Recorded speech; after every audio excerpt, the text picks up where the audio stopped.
saya menyampaikan, saya belum bisa itu pelanggaran atau tidak, tapi itu berpotensi pelanggaran di saat memang beragam tema akan kita perbincangkan dalam program Bincang Spesial Star FM Inspiring Sound. Dari AM Sangaji 41 Yogyakarta 101,3 Star FM Inspiring Sound. Selamat siang, saya Denny Arta bersama dengan Anda. Denny di siang kali ini bersama dengan Bawaslu Kabupaten Bantul. Kita ngobrol tentang pengawasan pemuktahiran data pemilih, subtahapan daftar pemilih sementara hasil perbaikan akhir pemilu 2024. Yang luar biasa, ini adalah rangkaian dari talkshow kita selama beberapa kali. Dan sebagai gongnya adalah Ketua Bawaslu Kabupaten Bantul, Bu Harlina, yang akan berbagi informasi terkait dengan kegiatan pengawasan pemuktahiran data pemilih, subtahapan daftar pemilih sementara hasil perbaikan akhir pemilu 2024. Selamat siang, Bu Harlina. Selamat siang Mas Denny dan juga seluruh pendengar Star FM yang saat ini mungkin menjadi pendengar setia. Iya, sehat Bu? Alhamdulillah sehat. Senyumnya luar biasa meskipun ini kayaknya loadnya sudah semakin tinggi ya Bu ya. Wah, senyum itu wajib hukumnya untuk pengawas pemilu di saat kita sudah kredit dengan apa yang menjadi proses pengawasan kita, Mas Denny. Iya, Bawaslu melakukan pengawasan dari awal sampai dengan sekarang Bu. Sedikit Bu cerita terkait dengan proses pengawasan yang dilakukan oleh teman-teman di Bawaslu Bantul seperti apa dan siapa saja yang dilibatkan dalam pengawasan ini Bu. Ya, terima kasih Mas Denny. Bahwasanya Bawaslu Kabupaten Bantul saat ini melakukan pengawasan dari beberapa irisan tahapan.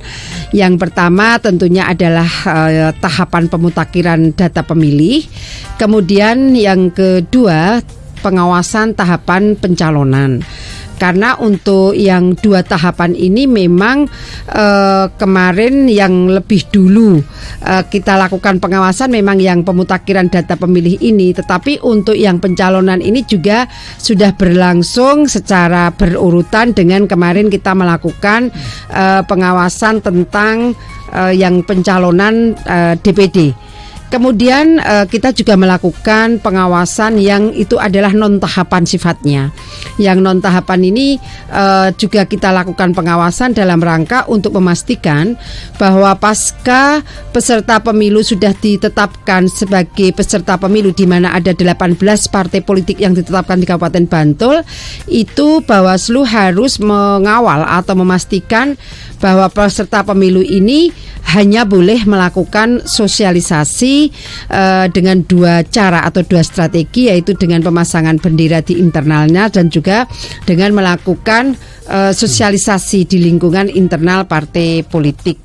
Dan tentunya kita dalam rangka melakukan pengawasan ini juga ingin ada suatu proses edukasi politik bagi mereka selaku peserta pemilu bahwa saat ini memang belum boleh melakukan kampanye. Begitu Mas Denny, sedikit banyak apa yang menjadi proses pengawasan pada saat ini yang dilakukan oleh Bawaslu Kabupaten Bantul. Saya tergelitik dengan pemuktahiran data. Apa yang kemudian sebenarnya masyarakat harus pahami terkait dengan pemuktahiran data ini? Apakah kemudian semuanya dicek ulang ataukah seperti apa ini Bu?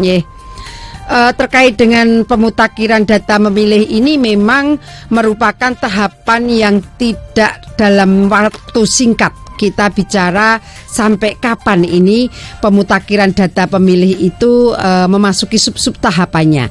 Tetapi memang untuk pemutakhiran data pemilih ini karena memang yang namanya proses untuk data pemilih ini kan dinamis ya Mas Denny, sehingga hal-hal yang ini nanti harus diketahui oleh masyarakat itu adalah sampai sejauh mana kemudian nanti masyarakat itu memastikan bahwa mereka itu sudah masuk menjadi pemilih yang sudah terdaftar.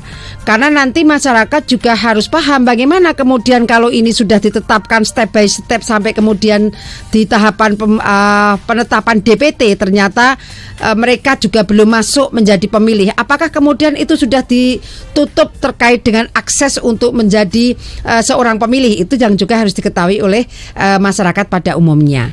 Dan tentunya kalau saat ini kita bicara proses tahapan yang saat ini sudah masuk kepada subtahapan penetapan DPT, maka memang selanjutnya DPT yang sudah ditetapkan oleh KPU Bantul. Kalau kemarin kita melakukan pengawasan pleno di Kabupaten Bantul itu pada tanggal 21 Juni 2023. Di situ sudah ditetapkan ada 74 pemilih yang ada di Kabupaten Bantul. Nah, kemudian oleh KPU melalui PPS itu kemudian diumumkan terhadap proses penetapan DPT itu, sehingga masyarakat juga perlu melakukan pencermatan kembali, mengecek kembali apakah mereka sudah masuk ke daftar pemilih itu atau belum. Nah, kemudian Bawaslu apa yang menjadi perannya di saat ini sudah sampai kepada penetapan DPT. Bawaslu dan jajarannya dalam hal ini sampai kepada pengawas pemilu desa melakukan pengawasan terhadap DPT yang sudah ditetapkan di tingkat kabupaten kemudian diumumkan oleh PPS itu, untuk tetap Bawaslu akan melakukan pencermatan kembali apakah memang yang kemarin sudah dilakukan proses pengawasan oleh Bawaslu itu semuanya sudah muncul di DPT, di daftar pemilih tetap itu, atau kemudian ada saran perbaikan tindak lanjut dari Bawaslu melakukan pengawasan ini yang ternyata itu belum muncul di DPT. Nah, terhadap hal ini Mas Denny dan juga pendengar Startup FM semuanya, maka Bawaslu harus mempunyai catatan hasil pengawasan kembali terhadap pencermatan DPT yang sudah diumumkan oleh jajaran PPS di tingkat kelurahan masing-masing itu. Oke. Catatan seperti apa yang kemudian didapatkan oleh teman-teman Bawaslu, Bu? Kemarin waktu kita melakukan pengawasan khususnya untuk yang pengawasan di PSHP itu memang Bawaslu dan jajarannya mendapatkan hasil pengawasan di mana ada pemilih yang seharusnya terdaftar tetapi ternyata belum terdaftar. Kemudian ada pemilih yang itu pindah domisili, atau ada pemilih yang masuk ke domisili di wilayah Kabupaten Bantul ternyata itu juga belum terdaftar, atau mungkin yang pindah domisili itu ternyata masih terdaftar. Itu yang menjadi fokus dari pengawasan Bawaslu dan jajarannya. Termasuk juga yang ini apabila ada warga masyarakat yang sudah meninggal, itu kan harus dipastikan bahwa yang sudah meninggal ini memang harus sudah dihapus dari daftar pemilih. Nah, dari beberapa hal itu tadi yang kemudian menjadi catatan dari Bawaslu untuk dipastikan Bawaslu dalam melakukan pengawasan tentunya ada proses tindak lanjut dengan mengeluarkan surat saran perbaikan. Bahwa surat saran perbaikan ini sebenarnya adalah merupakan suatu rekomendasi yang itu sudah masuk kepada proses penanganan pelanggaran sebenarnya itu. Tetapi karena ini masih berproses, maka kemudian kemarin kita hanya mengeluarkan saran perbaikan. Nah, kemudian saran perbaikan itulah yang harus dipastikan oleh jajaran pengawas dan wajib hukumnya untuk ditindaklanjuti oleh teman-teman KPU sebagai pelaksana teknis. Bagaimana kemudian kalau misal saran perbaikan itu ternyata tidak ditindaklanjuti oleh teman-teman KPU. Jadi saya bicara saran perbaikan itu kalau itu sudah ada bukti otentik atau bukti yang valid terhadap pembuktian bahwa ini kalau yang tidak layak menjadi pemilih itu juga harus dihapus, itu berarti harus ada bukti-buktinya. Apa yang harus dimiliki oleh Bawaslu terkait dengan pembuktian itu? Di antaranya adalah harus ada surat keterangan yang ingin mengarah kepada legalitas terhadap warga yang kemungkinan itu sudah meninggal, kemudian ada yang pindah domisili, atau kemudian ada yang masuk. Itu harus kita dapatkan pembuktian surat keterangan itu agar supaya teman-teman pelaksana teknis di saat menerima saran perbaikan dari Bawaslu itu bisa menindaklanjuti sesuai dengan apa yang menjadi mekanisme dan prosedurnya. Itu dulu Mas Denny. Kalau misalnya ternyata kita sudah ada pembuktian dan itu tidak ditindaklanjuti oleh teman-teman KPU dan jajarannya, disitulah nanti akan ada potensi pelanggaran yang bisa terjadi. Ini menarik Bu Harlina, kalau ngomongin tadi temuan-temuan tadi, artinya ada pencermatan. Pencermatan ini dilakukan by sistem atau seperti apa Bu? Jadi kalau kita bicara strategi pengawasan Bawaslu, kalau ini adalah tahapan pemutakhiran data pemilih, kita menggunakan 2 metode. Yang pertama adalah metode pengawasan langsung, di mana metode pengawasan langsung itu kita datang atau kita akan melakukan pengawasan secara melekat, secara langsung kepada objek subjek pengawasan kita. Oke. Nah, ini seperti apa contohnya kalau kita bicara pengawasan langsung itu? Pengawasan langsung adalah dengan kita datang ke teman-teman pelaksana teknis, dalam hal ini adalah KPU dan jajarannya, untuk setidaknya melakukan komunikasi koordinasi terhadap progres tahapan yang sudah dilakukan oleh teman-teman pelaksana teknis ini. Nah, kemudian setelah itu kita akan melakukan suatu penelusuran di saat kita butuh beberapa hal untuk penguatan terkait dengan pembuktian. Di saat ada catatan dari hasil koordinasi itu yang kita harus turun ke lapangan, maka disitulah kita harus sampai kepada subjek yang nanti harus kita temui untuk memastikan terkait dengan pembuktian dari daftar pemilih yang harus ada buktinya itu. Nah, itu namanya pengawasan langsung. Kemudian ada metode yang kedua, yaitu metode pengawasan secara tidak langsung. Pengawasan secara tidak langsung itu kita dengan melakukan pencermatan data. Baik ini adalah pencermatan data yang dipasang di papan pengumuman oleh baik itu PPS maupun PPK, maupun juga di SIDALEH, Sistem Informasi Pemilih. Ini juga kita harus melakukan pengawasan. Tetapi kan terkait dengan pengawasan yang tidak langsung ini, terutama adalah pencermatan di SIDALEH itu, ya maklum saja Mas Denny, kalau kita bicara suatu proses teknologi ini kan ada juga min plusnya. Saat kita akan membutuhkan untuk melakukan pencermatan, tetapi ternyata kita dalam melakukan akses saja tidak bisa optimal. Nah, kemudian kita juga harus mau tidak mau melakukan pengawasan yang pencermatan secara kita harus ke kelurahan-kelurahan atau desa di mana PPS itu memasang pengumuman terkait dengan proses subtahapan itu. Nah, kemudian dari situlah nanti kita akan menuangkan hasil pengawasan kita dalam setiap subtahapan itu ke form A. Jadi form A ini nanti yang akan menjadi dasar untuk bagaimana kita bisa melakukan analisis terhadap hasil pengawasan, di mana hasil analisis itulah yang nanti akan kita tindak lanjuti dengan mengeluarkan saran perbaikan kepada jajaran KPU. Ya, gitu, Bu Harlina, Denny. saran perbaikan ini apakah kemudian harus ditindaklanjuti oleh teman-teman di KPU, dan kalau iya, ini deadline-nya berapa lama, Bu? Kalau kita bicara saran perbaikan, tadi sudah saya sampaikan di sebelumnya ya, bahwa saran perbaikan ini sebenarnya merupakan suatu proses penanganan pelanggaran. Hanya masalahnya kan kemarin-kemarin itu masih berproses subtahapannya. Sehingga kalau itu memang masih berproses subtahapannya sesuai dengan Perbawaslu 5/2022, maka Bawaslu yang dilakukan adalah dengan saran perbaikan. Nah, saran perbaikan ini sebenarnya sudah jelas ada pembuktian, karena kita bicara kalau itu adalah saran perbaikan harus ada 2 alat bukti yang diberikan kepada jajaran KPU. Nah, kemudian apakah itu harus ditindaklanjuti? Iya, itu harus ditindaklanjuti, dan itu ya wajib hukumnya dalam jangka waktu 3 hari. Setelah saran perbaikan itu disampaikan kepada teman-teman KPU, maka KPU harus menindaklanjuti itu dengan apa yang menjadi prosedur dan mekanismenya. Begitu Mas Denny. Ya, Bu Harlina, saya akan bacakan dulu interaksi yang sudah masuk di Instagram Star Juja FM @ekalaya_irfan. Terima kasih sudah bergabung di siang kali ini. Apakah selama pengawasan pemuktahiran data ditemukan data yang tidak valid, Bu, di Bantul, Bu? Monggo, Bu. Terima kasih. Ini dari pendengar atas nama Mas Irfan. Mbak Eka atau Mas Eka ya? Kayaknya cowok ini, Bu. Oh ya, Mas Eka. Terkait dengan temuan dari Bawaslu Kabupaten Bantul, apakah ada yang itu mengarah kepada hal-hal yang sifatnya yang dimaksud mungkin yang agak riskan ya. Kalau kita bicara pengawasan, terutama adalah tahapan pemutakhiran data pemilih, itu adalah sesuatu hal yang manusiawi. di saat kita pasti punya catatan. Karena kalau kita bicara pemutakhiran data pemilih itu kan sifatnya adalah dinamis, sehingga dalam setiap hari, setiap waktu itu pasti akan ada perubahan.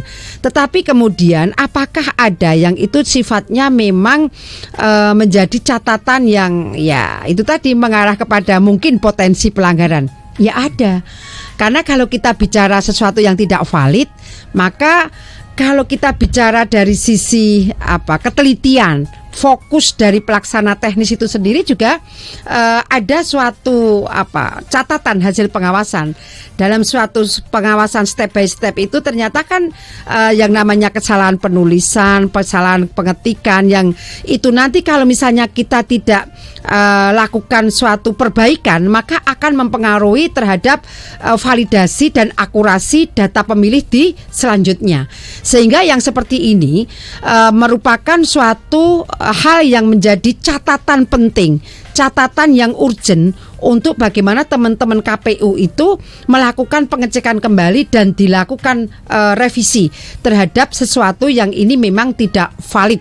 Karena ketidakvalidan terhadap proses pemutakhiran data pemilih ini nanti bisa ada ekses atau akan bisa berpotensi menjadi permasalahan yang itu muncul pada saat suatu proses itu dipermasalahkan oleh mereka di Mahkamah Konstitusi terhadap apa yang menjadi proses hasil akhir dari pelaksanaan pemilu itu. Maka yang namanya permasalahan pemutakhiran data pemilih ini pasti akan menjadi catatan dari mereka. Maka dari itu harus dipastikan terkait dengan data-data yang tidak valid atau belum valid ini, maka step by step itu harus sudah ada revisi dan sudah ada perbaikan agar supaya nanti pada saat pemungutan suara terhadap catatan-catatan yang seperti ini, yang tentunya Bawaslu harus mempunyai catatan yang ini memang harus kita kawal. Jangan sampai Bawaslu itu hanya sekedar melakukan saran perbaikan setelah itu lepas, tetapi harus dipastikan catatan yang ada di Bawaslu ini nanti akan kita lakukan pengawalan pada saat pemungutan suara tanggal 14 Februari 2024. Karena disitulah nanti akan ada suatu fokus pengawasan. Kalau misalnya dalam suatu dinamika pemutakhiran data pemilih ternyata kita juga belum bisa menyampaikan suatu masukan kepada KPU dan jajarannya bahwa ini misalnya sudah meninggal, tetapi ternyata tetap masih muncul menjadi DPT di situ. Nah, dari situlah ini ada potensi nanti bisa disalahgunakan terkait dengan surat suaranya. Ini yang menjadi potensi yang kita harus fokus di situ, Mas Denny. Jadi konsennya dari Bawaslu juga ya? Iya, ini jadi konsennya. Maka Bawaslu itu tidak hanya sekedar setelah ini DPT selesai, saran perbaikan sudah ditindaklanjuti, oke, tidak. Tetapi ini masih harus berjalan pengawasan-pengawasan seperti ini. Dan catatan-catatan setelah DPT itulah yang nanti akan menjadi pegangan kita. Terutama kita juga akan mempunyai catatan-catatan di mana ada warga yang kemungkinan itu ada di luar negeri sebagai TKI, TKW. Yang seperti ini juga kita harus pemetaan bahwa kita juga harus banyak komunikasi, koordinasi kepada keluarganya. Apakah mereka ini nanti akan menyalurkan hak pilihnya atau mungkin sudah terdata di luar negeri. Ini yang harus kita pastikan betul, jangan sampai double ya. Iya, kalau double, kalau misalnya ternyata di sini juga terdaftar tetapi ternyata juga nanti di luar negeri juga terdaftar, kemudian ada undangan yang double itu, ya itulah yang beresiko untuk ada potensi itu. Padahal kalau itu disalahgunakan terkait dengan hal ini, maka bisa berpotensi di samping itu adalah pelanggaran administrasi, maka potensi di luar itu adalah potensi pelanggaran pidana kalau itu menyalahgunakan surat undangan untuk melakukan pencoblosan. Iya, apa yang dilakukan oleh Bawaslu ini adalah untuk menjaga kesucian dari pemilu ini ya. Betul. Oke. Dika Suara 76, terima kasih sudah gabung di Instagram. Saya baca ada pemilih non EKTP. Kenapa ini bisa terjadi? Dan apakah juga muncul hal yang serupa di Bantul, Bu Herlina?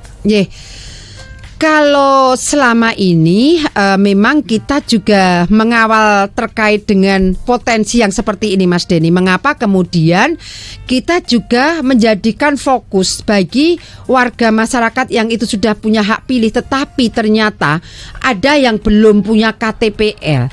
Kemudian ada yang itu non sewu, ini kalau kita bicara itu kadang-kadang KTP siak ya. KTP siak itu adalah KTP yang bukan KTPL, tetapi dia pegang tapi KTP yang lama itu. Oke. Nah, yang seperti ini tentunya kan juga nanti ada potensi yang bersangkutan ini bisa kehilangan hak pilihnya. Nah, kemudian bagaimana kita mengawal bahwa ini masih belum ada KTPL-nya atau kemungkinan pada saat di hari H pemungutan suara itu pas 17 tahun tetapi kemudian belum perekaman atau mungkin belum sempat untuk melakukan suatu proses mengurus untuk KTPL-nya. Dan kemudian datang ke TPS, padahal ini jelas TPS itu kan kalau kita bicara pemutakhiran data pemilih kan basisnya adalah basis KTP. Yeah. Nah, bagaimana kemudian kalau ini sampai terjadi hal yang seperti, maka itu kita akan lakukan antisipasi mulai saat ini supaya bagi mereka yang kita petakan khususnya untuk mereka yang nanti pada tanggal 14 Februari ternyata sudah 17 tahun, maka itulah yang perlu kita petakan nomor satu untuk bagaimana mereka juga bisa mengurus KTPL. Dan kita juga perlu koordinasi kepada Didukcapil, termasuk kita mendorong kepada teman-teman KPU supaya sekelekasnya melakukan koordinasi kepada Didukcapil dalam rangka khusus untuk membahas tentang mereka yang nanti sudah punya hak pilih di 14 Februari ternyata itu juga masih menjadi pemilih pemula, atau malah justru yang itu pada saat 14 Februari itu betul-betul baru 17 tahun. Nah, inilah yang kemudian maka potensi-potensi seperti ini Bawaslu dan juga KPU harus bisa mulai saat ini mengantisipasi. Jangan sampai terjadi hal yang seperti itu di Kabupaten Bantul, Mas Denny. Apalagi ini hak suara itu menjadi satu hak yang harus dipenuhi oleh para penyelenggara pemilu ya, Bu. Karena itu hak konstitusional warga. Betul. Oke. Jadi harus dipastikan. Kita masih di program Bincang Spesial bersama dengan Bawaslu Kabupaten Bantul. Bu Harlina masih bersama dengan kita, adalah Ketua Bawaslu Kabupaten Bantul. Kita ngomongin tentang pemuktahiran data pemilih. Anda boleh gabung di siang kali ini di 081-862-1013 ataupun silakan tulis di kolom komentar.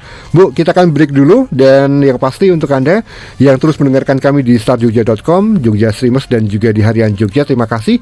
Sekali lagi Anda boleh gabung di 081-862-1013. Ya, kita masih di program Bincang Spesial bersama dengan Bawaslu Kabupaten Bantul. Anda boleh gabung di kesempatan siang kali ini di 081-862-1013. Yang pasti ini luar biasa dari Ketua Bawaslu Bantul, Bu Harlina, yang akan menjawab pertanyaan Anda. Bu, tadi kita kan sempat menyinggung kalau hak memilih itu adalah hak setiap warga negara, hak konstitusional yang kemudian harus juga dipenuhi oleh penyelenggara pemilu. Tetapi si masyarakat pun juga harus proaktif untuk mengecek, saya sudah terdaftar belum ya? Apa yang kemudian Bu Harlina bisa sampaikan terkait dengan hal ini, Bu? Betul sekali, Mas Denny, bahwasanya kaitannya dengan proses tahapan ini, terutama adalah tahapan pemutakhiran data pemilih, tidak hanya sekedar penyelenggara pemilu yang bertanggung jawab terhadap keseluruhan proses tahapan, tetapi justru yang terpenting ini adalah peran atau partisipasi masyarakat untuk bagaimana masyarakat ini memastikan bahwa untuk 14 Februari 2024 ini mereka yang punya hak pilih ini betul-betul sudah terdaftar atau sudah terdata dalam daftar pemilih. Mengapa masyarakat ini harus ada kepedulian terkait dengan proses tahapan pemutakhiran data pemilih ini? Karena masyarakatlah yang nanti akan menjadi penentu untuk bagaimana apa yang dinamakan pelaksanaan demokrasi pada saat pemilu maupun pilkada ke depan itu, masyarakat yang sudah punya hak pilih itu semuanya bisa menyalurkan hak pilihnya di TPS masing-masing. Karena di saat nanti ternyata masyarakat tidak ada kepedulian terhadap apa yang menjadi pelaksanaan demokrasi ini, tentunya itu juga akan menunjukkan bahwa kita ini dalam pelaksanaan demokrasi tidak bisa dikategorikan sebagai pelaksanaan demokrasi yang berintegritas, karena tidak adanya keterlibatan dari masyarakat sebagai pemilih. Seperti kita ketahui bahwa yang namanya parameter terkait dengan integritas proses pemilu itu adalah peran masyarakat dalam setiap tahapan. Termasuk salah satunya adalah memastikan masyarakat yang punya hak pilih ini harus diketahui oleh mereka bahwa mereka sudah ada di dalam bagian daftar pemilih itu. Demikian Mas Denny. Ya Bu, penetapan DPT sudah dilakukan di Bantul, tetapi proses pengawasan dan pengawalannya kan terus dilakukan oleh teman-teman Bawaslu Kabupaten Bantul. Apa yang menjadi konsen dari Bawaslu Bantul pasca penetapan DPT ini Bu? Pasca penetapan DPT ini tentunya fokus atau konsen dari Bawaslu Kabupaten Bantul dan jajarannya yaitu kemudian mencermati apa yang menjadi pengumuman dari PPS tentang DPT yang sudah ditetapkan di tingkat Kabupaten Bantul. Disitulah nanti Bawaslu akan melakukan pencermatan kembali terhadap DPT yang sudah dikeluarkan atau sudah ditetapkan oleh teman-teman KPU. Nah, bagaimana sambil menunggu tanggal 14 Februari 2024 dengan jeda yang saat ini tanggal 21 Juni KPU sudah menetapkan DPT yang ada di Kabupaten Bantul itu. Apakah kemudian fix hanya ada 742.074 itu sudah menjadi DPT-nya di Kabupaten Bantul. Itu tidak hanya berhenti di situ Mas Denny dan juga pendengar semuanya. Jadi Bawaslu juga harus mengawal terkait dengan apa yang menjadi dinamika dari DPT yang sudah fix ditetapkan oleh KPU itu. Apakah nanti pada prosesnya dalam DPT yang sudah 700.000 berapa itu ada suatu proses di mana pemilih ini mungkin ada yang meninggal, mungkin ada yang pindah domisili, atau mungkin ada yang masuk menjadi pendatang di Kabupaten Bantul, atau mungkin malah ada tambahan. Karena apa? Karena non sewu ada yang pemilih belum 17 tahun tetapi sudah menikah. Nah, yang seperti ini tentunya data yang dimiliki oleh pengawas pemilu meskipun ini sudah ditetapkan menjadi DPT, itu kita harus punya data sanding pengawasan namanya. Data sanding pengawasan itulah nanti yang akan kita lakukan suatu pengawalan secara optimal sampai nanti pada hari H pemungutan suara, sehingga nanti pengawas pemilu kalau nanti sudah ada pengawas TPS itu sudah ada data sandingnya di sini. Karena nanti pengawas TPS itu kan akan diberikan data yang itu adalah basisnya adalah DPT itu. DPT Panwaslu desa ataupun juga di situ ada pengawas pemilu TPS itu akan diberikan dan nanti akan disondingkan dengan data sanding kita terhadap proses yang ini sudah ditetapkan DPT, tetapi kemudian ada suatu perubahan pada proses awal DPT sampai kepada pemungutan suara itu. Disitulah akan ada sonding terkait dengan data dan kita akan petakan sebenarnya apakah ini ada yang meninggal dalam kurun waktu itu, siapa saja. Nah, itulah yang harus kita pastikan, yang meninggal ini tidak akan disalahgunakan untuk dilakukan pencoblosan oleh orang-orang yang punya kepentingan. Itu dulu yang satu itu.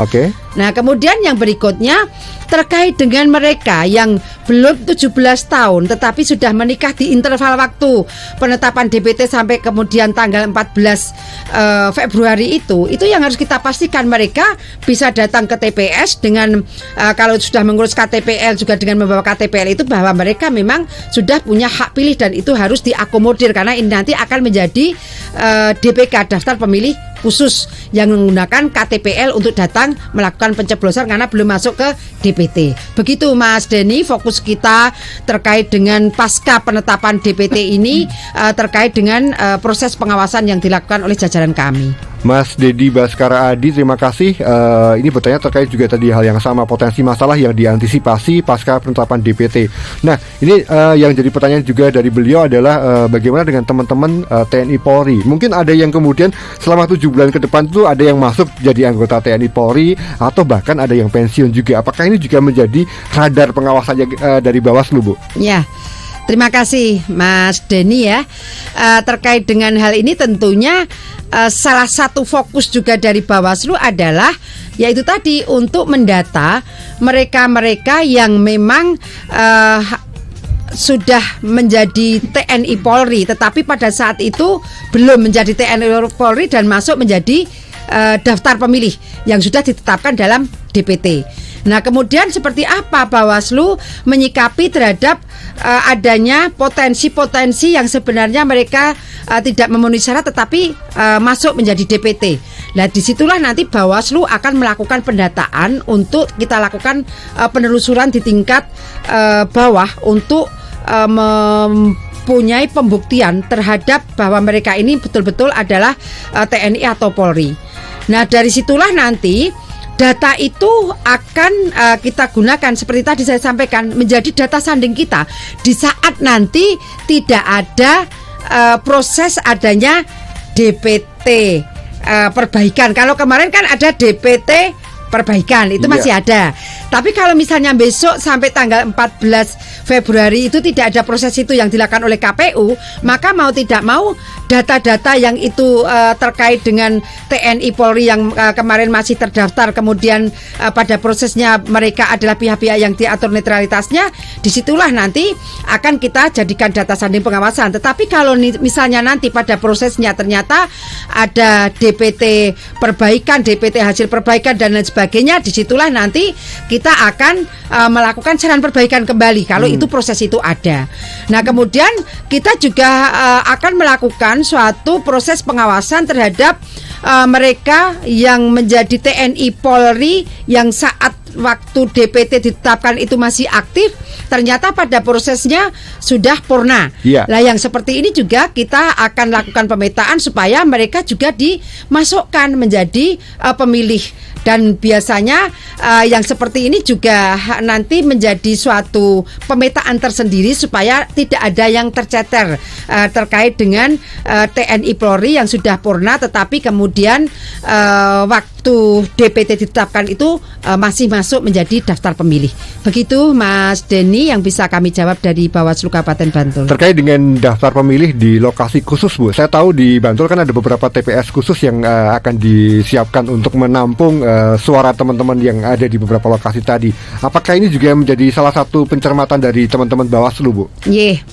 Jadi untuk TPS khusus ini kan memang sudah berproses nih. Nanti memang di KPU Kabupaten Bantul itu akan mendirikan TPS khusus terutama di tempat-tempat yang dari lingkungannya itu menginginkan ada TPS khusus karena memang kemarin pada proses awal terkait dengan TPS khusus ini kan sudah ada pemetaan atau pendataan bahwa ada beberapa tempat yang memang nanti akan ada pendirian TPS khusus, tapi itu pun juga harus seizin atau sepersetujuan dari mereka yang mengampu di lingkungan wilayah yang akan didirikan TPS khusus seperti di lingkungan perguruan tinggi, pondok pesantren, atau mungkin di lapas, di rumah sakit.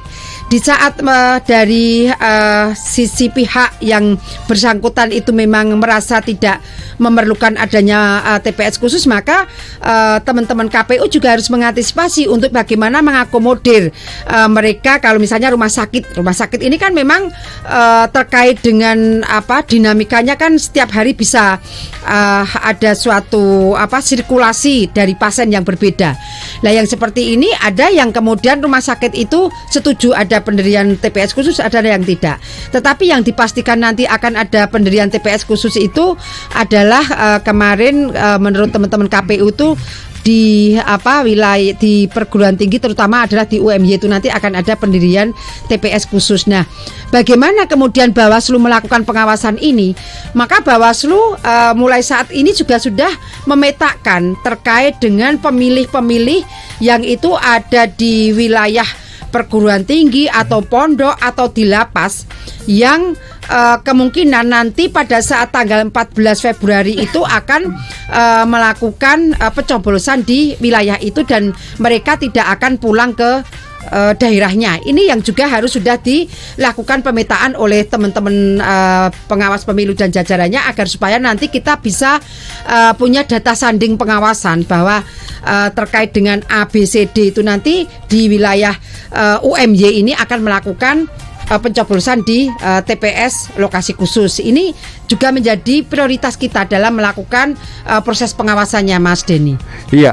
Ibu, saya mohon izin ada 2 pertanyaan tetapi di luar tema DPT dan sejenisnya, tapi ini juga berhubungan dengan tugas-tugas dari Bawaslu. Siap. Ini akunnya unik Kolang Kaling Jogja 2022. Siap. Bu, sekarang kan sudah mulai banyak spanduk caleg yang bertebaran. Apakah ini termasuk pelanggaran boten nggih? Jadi gini, kalau kita bicara terkait dengan spanduk yang saat ini sudah bertebaran di beberapa wilayah, apakah itu masuk pelanggaran atau tidak? Maka kalau saya menyampaikan, saya belum bisa itu pelanggaran atau tidak, tapi itu berpotensi pelanggaran di saat memang kalau dari sisi bicara penegakan hukum pemilu, kita memang saat ini kan belum masuk kepada tahapan kampanye, di mana kalau kita bicara apakah yang namanya alat peraga kampanye itu sudah terpasang di wilayah kabupaten kota atau belum, maka yang harus kita lihat itu yang dipasang mereka itu apa. Kalau yang dipasang mereka itu adalah bendera, misalnya ini bendera ya. Kalau saya bicara bendera itu kan memang di pasal 25 di PKPU terkait dengan yang mengatur tentang kampanye ini kan di saat peserta pemilu ditetapkan itu kan saat ini memang boleh memasang bendera partai politik di internal partai politik tersebut. Kemudian juga boleh melakukan sosialisasi terhadap warga masyarakat tentang kepesertaan dari peserta pemilu masing-masing yang ada di wilayah kabupaten kota itu. Nah, apabila yang dilakukan itu sudah sesuai dengan mekanisme, maka itu tidak ada potensi yang melanggar. Mengapa saya sampaikan itu tidak ada potensi yang melanggar? Kalau misal sosialisasi yang dilakukan itu sesuai dengan PKPU-nya sudah dilakukan dengan prosedurnya. Misal akan melakukan sosialisasi dengan pertemuan terbatas. Kalau kita bicara pertemuan terbatas itu misal dilakukan di gedung. Gedung itu muat untuk 500 orang. Oke, itu boleh melakukan sosialisasi dengan mengundang 500 orang. Kemudian apa yang menjadi pemenuhan prosedurnya? Harus ada pemberitahuan kepada KPU dan Bawaslu kalau akan melakukan sosialisasi terkait dengan kepesertaan partai politik. Tetapi kemudian apa yang menjadi batasannya? Yang menjadi batasannya yaitu tidak boleh ada ajakan untuk memilih.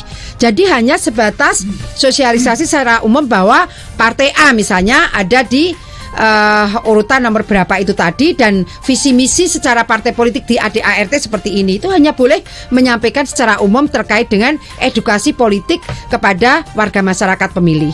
Kemudian kalau pemasangan bendera itu memang diperbolehkan, tetapi itu dilakukan di internal dari partai politik itu sendiri. Yang tidak boleh coblos Denny, nggak boleh. Itu belum boleh, dan itu nanti harus menunggu pada saatnya kalau sudah kampanye.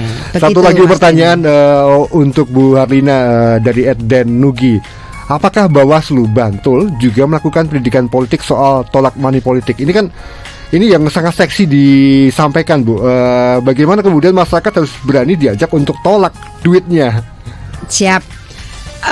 Yang namanya pendidikan politik untuk melawan dan menolak politik uang ini ya wajib dilakukan oleh Bawaslu.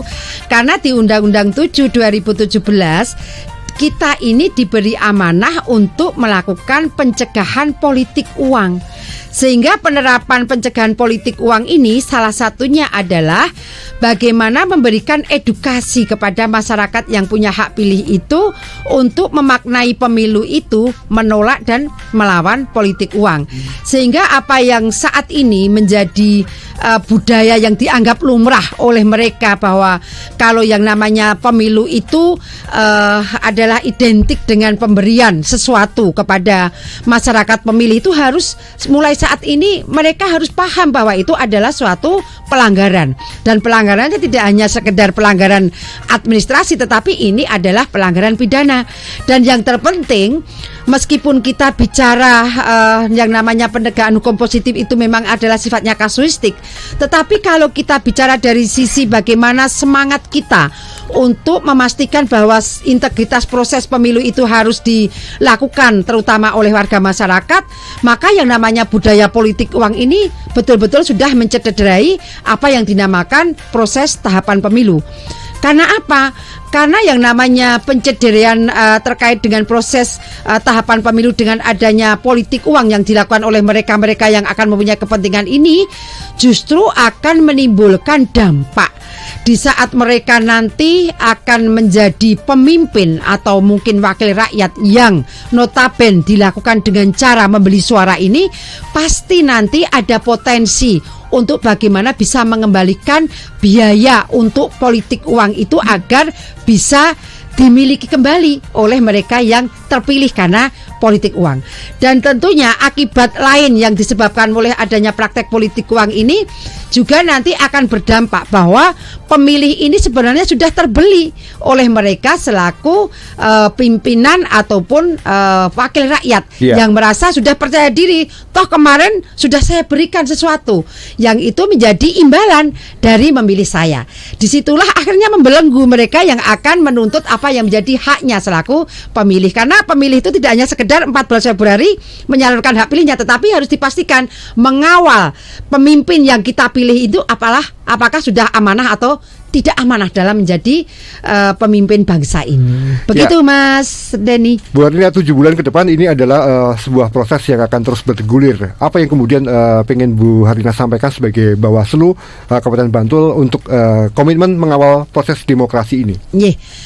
Dari sisi lembaga kami Bawaslu Kabupaten Bantul, kami pastikan bahwa untuk proses pemilu yang sebentar lagi sudah akan memasuki pemungutan suara yang tinggal kurang lebih 7 bulan ini, maka kami pastikan pasukan pengawas pemilu di Kabupaten Bantul siap untuk melaksanakan ketugasan pengawasan dan siap untuk mempertanggungjawabkan apa yang menjadi kinerja selaku pengawas pemilu dan akan tetap menjunjung tinggi apa yang dinamakan integritas selaku penyelenggara pemilu. Kemudian yang berikutnya kepada seluruh lapisan masyarakat, termasuk juga di dalamnya ada peserta pemilu, dalam hal ini partai politik beserta nanti calonnya, termasuk juga stakeholder yang ada di Kabupaten Bantul. Marilah kita bersama-sama untuk ikut berperan dalam melakukan proses tahapan demi tahapan. Jangan hanya kemudian menggantungkan tahapan-tahapan itu kepada penyelenggara pemilu. Karena apa yang dinamakan kesuksesan dalam berdemokrasi khususnya pada pemilu maupun pilkada ini tergantung kepada seluruh lapisan masyarakat beserta stakeholder dan juga peserta pemilu maupun penyelenggara pemilu. Begitu Mas Denny dan juga pendengar Star FM semuanya apa yang bisa kami sampaikan. Yang pasti ini adalah pesta demokrasi bersama, bukan hanya gawenya KPU, gawenya Bawaslu, tetapi adalah gawenya bersama-sama. Suara Anda adalah sangat berharga untuk 5 tahun ke depan. Bu Arlina matur suwun sudah berbagi informasi, banyak informasi yang dibagikan.